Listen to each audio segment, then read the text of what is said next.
So what is it about the story that's different than a lecture? Well, the emotional component of it, because then you start caring, because it's character and it's plot and there's a setting and there's some kind of conflict and all these story pieces start coming to life in a way that makes it more because our brains recognize that structure. Welcome to Hallway Conversations. We're a trio of educators who have plenty of questions about teaching and learning and school culture, and we believe in the value of collaboration and reflection as we seek to keep growing as teachers. So this podcast is our place for thinking out loud together about issues in education and why they might matter to Christian educators. Welcome to the conversation. Hello everyone, thanks for joining us on Hallway Conversations. My name's Matt Beamers. I'm Abby DeGrow. And I'm Dave Mulder. Dave and Abby, we're coming the week after Thanksgiving, so just a quick check-in, give us a quick highlight here. One thing. Oh, you know what? I did not check my email for 3 days in a row over Thanksgiving break. I noticed that, thank you. I never do. Yeah, sorry, man. Okay. No, but it's rare for me, and so that means it was a true break for me because I didn't. Yeah. Awesome. Okay, give me a quick why not, or what, you chose chose that? Yeah, I chose that, and I knew it for my own mental health. Yeah. It's been a stressful couple of weeks for me, and coming into the last couple of weeks of this, man, one of my good friends posted something on Instagram about that too, and she was saying, she's a teacher, K-12 teacher, and she said, for my own mental health, I know I need to take the break, and I need the downtime to recharge, and that's how I'm going to get through to Christmas break. And I thought, perfect. Good for you. That's how I'm feeling about it too. Mm-hmm. It's just been a lot. Good for her. Good for you. Good for you. You bet. Mm-hmm. Abigail? I didn't have much of a mental break. I moved. Yay! Okay. Wow. Okay. All right. So a lot of actual physical labor happened at my house over the weekend, but we are feeling settled and blessed, and we really love it there. And everyone's sleeping in their own beds. Everyone is in their own beds. Hey, all right. Yep. Wow. Yep. Wow. And it's been good so far. So I'm very grateful for all the help that we had. Yeah, great people. Okay, before we start, quick poll question. Uh-oh. Christmas tree and Christmas music, yes or no yet? Christmas tree and Christmas music. Oh, for sure, for a long time. I mean, both? Not the tree because we moved, so we called it up when we moved and just set it right in the living room. Yeah. Nice. But music for weeks. Oh, wow. You're one of those. I am one of those. Wow. Yeah, my mom sets up Christmas like Halloween. Wow. So that's what I grew up with. Yeah. So yeah. Interesting. Our family tradition, we always set up the Christmas tree the day after Thanksgiving. It's just ongoing. Yeah. My axe to grind, I think Christians are too quick to jump to Christmas that we forget about Advent. And so this has been my long-standing beef. And I used to always say, we shouldn't sing Joy to the World until Christmas morning. Yeah. It should be, O come Emmanuel, and come the long expected Jesus in December. But that said, I am listening to Christmas music. So it doesn't sound like you have strong opinions about that. No, you're right. I do love Advent. I do love Advent. It's my favorite season of the church year. Yeah. Really. Yeah. How about you, Matt? Yeah, we have the candles. So we light a candle each week for Advent. We've been doing that since our kids were young. So that's on the table in our house. And so on Monday morning to light the first candle for me. And I'm the same way. I love Advent. I love Lent as well. I just love the liturgical calendar in general. We held off on our Christmas tree until after Thanksgiving. So this past weekend. And sure. Christmas music's been a little bit longer. My youngest daughter loves Christmas so much. So we've literally had the countdown in days until Christmas started, probably around the end of August. Oh, wow, yeah. And so she just will send us an update. But yeah, we love it. So anyways, we digress. Yeah, right. Here's the chit-chat. So that's today's podcast. Thanks for coming, everybody. Dave, I see you holding a book by Kieran Egan, who's somebody I'm familiar with from my time back in British Columbia, and I think you're going to share a quote. So what do you got there? So we tried this once before. We're going to keep trying this for a little while. I think that we'll take turns bringing a passage to read. And this is one of my favorite little books. The title of this one is "Teaching as Storytelling: An Alternative Approach to Teaching and Curriculum in the Elementary School."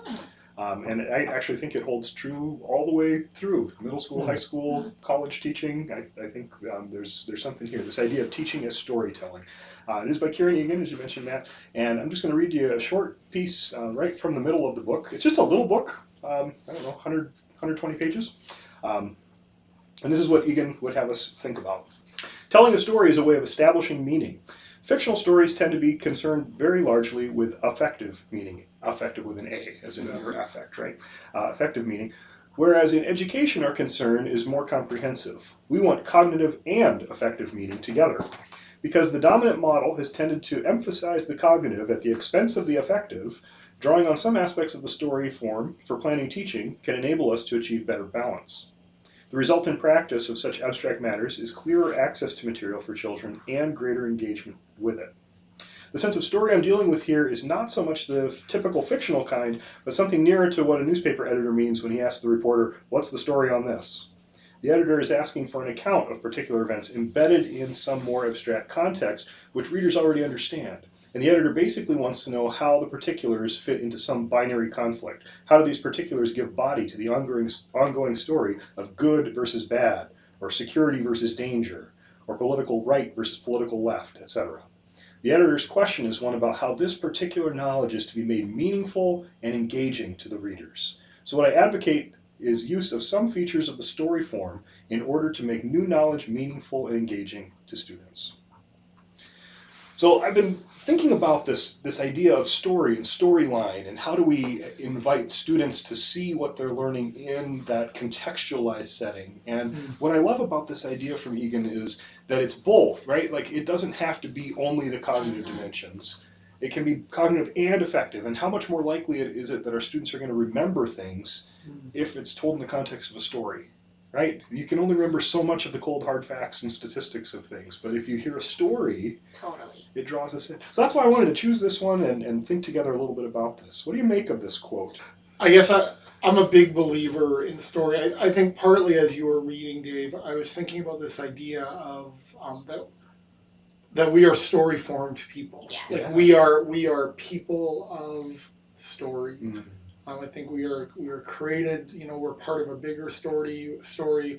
We are called to participate in God's unfolding story of redemption. Yes. And I think what the connection I'm making there is that it's when I think about education, when I think about Christian education specifically, I sometimes think that there's a bit of this dichotomy of sort of like this is our head knowledge time. And this is our formative heart time, right? And quite often, and I say this about myself, so this is not meant judgmentally. Quite often, I separate those. Sure. Right. Now's our learning time. Right. And now sort of our whether it's devotions or whatever it looks like. Time. Yeah, absolutely. And I think what story does is it bridges those things. It has the potential to bridge those things where the things of our heart and the things of our mind actually are intertwined. And I think story intertwines our heart with our head. And I think that's really powerful. We've said a few times here, education as formation. Right. And I think story is part of what forms our students. To not just walk a certain way in the world, but to think a certain way in the world, to think critically about things. I think story is one way, not the only way, that makes learning real for students. Sure.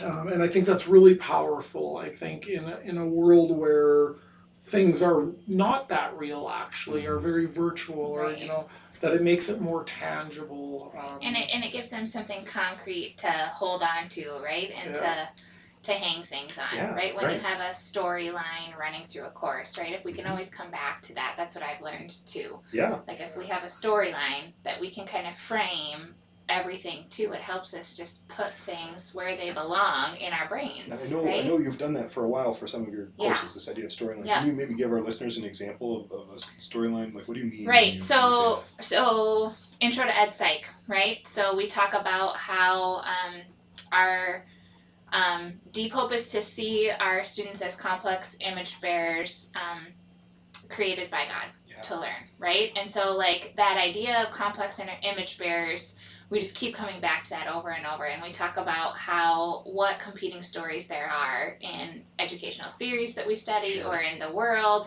that affect because that's easy to say, but when you really look into, like, we want to see our students the way that they're created to be.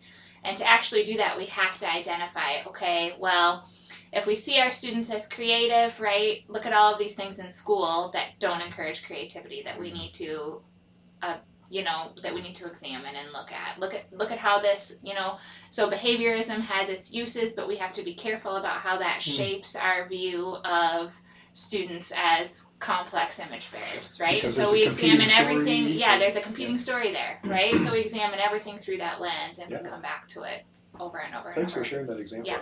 Which is. It just makes me think too, right? How do we frame our classes, right? As like ultimately, what are we here doing, right? It's to equip our students to participate in that story. And I think it helps them see things in ways that they can't in just black and white. Right. Well, that's what I'm saying, right? Like when we think about so often, like a lecture, I'll pick on myself here because I don't think I'm a very good lecturer, right? I get so caught up in the details. It's like, I want you to know all these things. And so all these statistics and the facts and figures. Students don't care about the statistics most of the time, right? And so we got to give them some kind of hooks to hang that knowledge on. Well, so, and like all those facts and figures have to work towards something. Right. Right? Something bigger, because that's how we're created. Right? It's for something larger. If we can reframe that, and you can still get at the heart of those. So I'm thinking of my 6th grade social studies teacher, Gloria Pelham, bless her. She's an amazing, amazing teacher. She lectured in our 6th grade class, but it was never a lecture. It was always a story. And so when we're learning about ancient Greece, she's telling us stories. And I remember things, like when I came to take Western Civ at college, like I remember these stories from Mrs. Pelham teaching me in 6th grade. Like I learned them at age 12, and so I still knew them at age 19, right? Like, oh, I've been here before. I know this story. And the people and the places and the details of it, it all comes back together because she told it.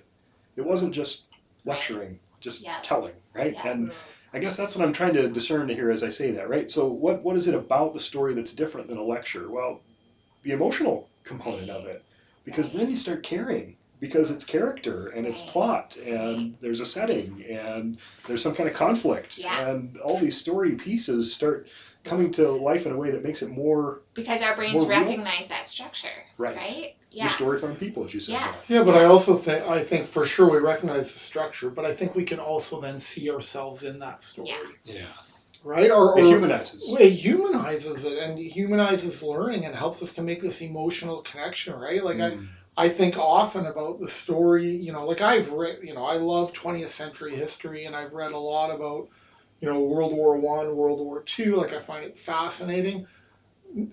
But nothing captures it like listening to my mom having to, growing up in Holland through the end of the war and like listening to those stories. It's like, so here's the story. And those are good stories and I need to know those facts and those dates. And all of a sudden I hear a story and it's like, wow, like she was my youngest daughter's age when they left Holland or, they were boiling tulip bulbs to survive the winter. And it's like, whoa, like that's a powerful story. And suddenly that story makes all the other content actually more real. So it works together that way. It's like the story, like you need to teach the content, right? And we're not saying don't, but it makes that content come alive in a way that no textbook ever can. And I think that's true with a lot of concepts, right? I teach about asset versus deficit narratives in one of my classes, right? So seeing our students through an asset lens and what do they bring instead of what do they lack. And my students have a hard time with that, especially those who are used to thinking about original sin, right? They can't quite grasp, because we do have deficits and we're not saying to ignore those. It's just a hard, and so I always use the story of my daughter to help kind of cement it for them. So my daughter has type 1 and diabetes, and I always tell them, she will be the first to tell you that is not the first thing that she wants you to know about her. We don't ignore it, because if we did, she would die. Right? Like we are very aware of that deficit in her body's ability to produce insulin. And we have to be, and we attend to it. But that is not how she wants you to see her.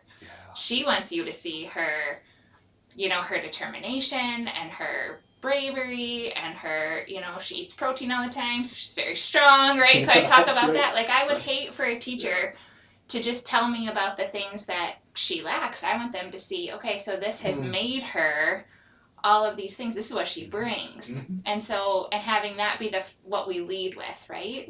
Is those strengths. And so, and that I always can like watch them. Like I see the light bulb go on as I tell that story. And that is the power of the story then, right? It is. Because you can explain this in the facts. And they always are like, what? And then I tell, and okay, that makes sense. Right, when you can ground it in a real. I was just thinking as you're talking about that too, like it just makes me realize how often, you know, like even as a parent now, our kids will say, "Tell me a story," like tell me a story, right? They want to hear stories, and I don't think that changes as people get older, right? Like we want to hear each other's stories, whether it's in a kindergarten classroom or a university or even as a family. But it also makes me realize, like in a classroom, how do we give opportunities for students to share their stories? And it also has me wondering just right now, how might those stories actually impact our lesson planning, our pedagogy, our curriculum? Like we have our curriculum, but what are the stories in our classroom?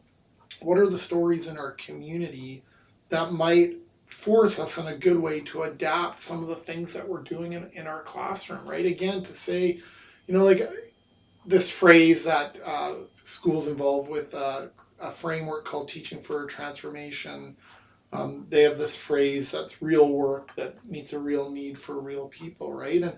And one of the things I really, really appreciate about that idea of is these teachers taking their learning into the community, like being involved in the stories of the communities. Because I think students do often wonder, and rightly so, when are we ever going to use this? Like, what does this actually have to do with my life? And that's not to, again, ignore the content, but how do we bridge those? So that it becomes accessible and meaningful. Both, right? Totally. And so they understand it because the narrative structure helps with seeing the bigger story, but they experience it. We invite them into the story. Yeah, and I often think like when we're long gone from this place and our current students come back for their 30th and 40th reunions. That's what we thought. Yeah, no, but it makes me think they're going to tell stories, and they're going to tell stories about our classrooms, and the content we teach is absolutely important. So I hope no one hears me devaluing that. Of course, that's right. But that's not the stories they're going to tell.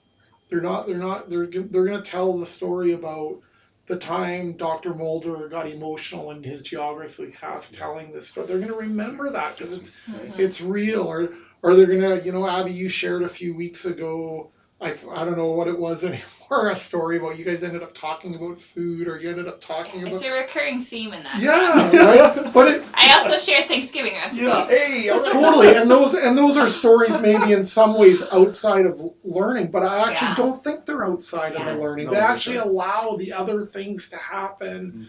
And so I try to find this line of being like, for sure, never minimize or reduce the importance of excellent academics, but it doesn't have to be at the expense of story and relationship and these real things, because I do think in a sense that's what they take. That's part of the 60-year thing that we talk about. It's actually an excellent pedagogical tool, right? Like I hold the stories that I have stories that I connect to lessons that are like they're gold, right? They're the thing that helps me, like that one about Reese, right? Like I can never get them to get that until I tell that story. Right. Yeah. And so they're just excellent pedagogical tools. And they humanize us as teachers as well, right? I think they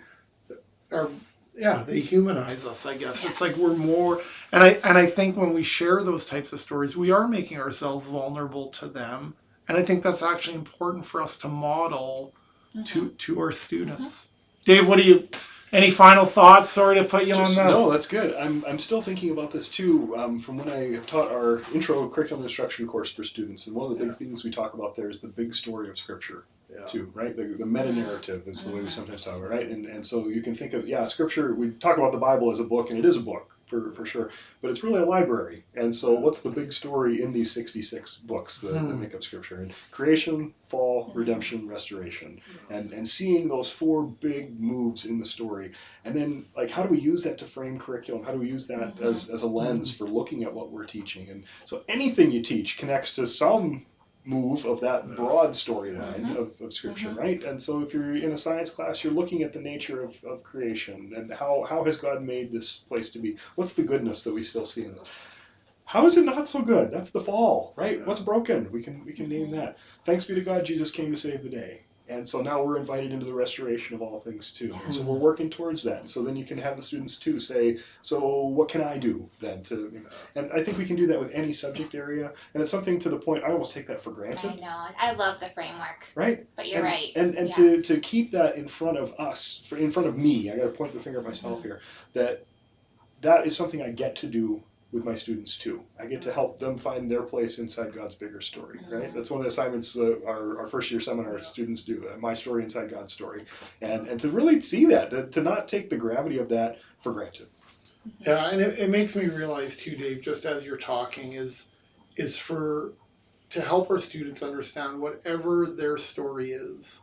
They're coming through our classrooms from very hard stories, either personal struggles, family struggles, struggles we may never know, that somehow that we're also communicating to them, just like you said, is that, like, you are enough just as you are. Like, your story matters. You matter because you are a child of God, I think to give them hope in that, I guess, and to acknowledge that, and for student, I see so many students, and we've talked about this before, but so many students that I think have been told in so many different ways for whatever their struggles are that might actually separate them from the love of Jesus, and to remind them that his great restoration work, God's great rescue plan is for all of our young people, no matter what, actually, no matter what they bring to the classroom each day.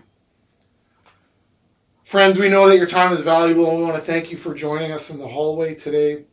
And just as you go into this week, we just want to end by blessing you and saying, the Lord bless you and keep you. The Lord make his face shine upon you and be gracious to you. The Lord turn his face towards you and give you peace, and give you peace, and give you peace. Amen. Have a good week, everyone, and thanks for being here. This podcast was quite literally dreamed up during one of our actual hallway conversations. Our music is by Ethan Mulder. Hallway Conversations is an independent podcast created and produced by Matt Beamers, Abby DeGroat, and Dave Mulder. Thanks for listening.